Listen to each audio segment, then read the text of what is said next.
Welcome to Guide Guru. We hope this video helps. You start by opening the Snipping Tool. Press the Windows key, type Snipping Tool, and hit Enter. Once the app appears, pick a mode. Rectangular is fastest for most tasks.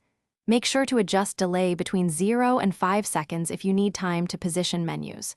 Also decide whether to include the cursor in captures.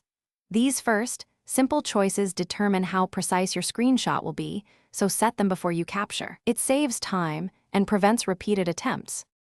Now you perform the capture and immediate edits. Click New or press Ctrl+N to start. Drag to select the area if using rectangular mode, or tap a window for window mode. Once captured, use the pen and highlighter to annotate, pen for precision, highlighter for emphasis, and erase stray marks with the eraser.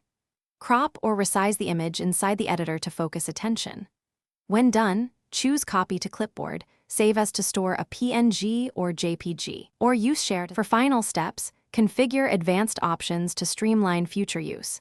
Set a default save folder in Settings, enable the print screen shortcut if you prefer a key, and use delay to capture drop-down menus. If something goes wrong, restart the Snipping Tool first and check clipboard permissions in Windows settings. That fixes most copy or paste issues.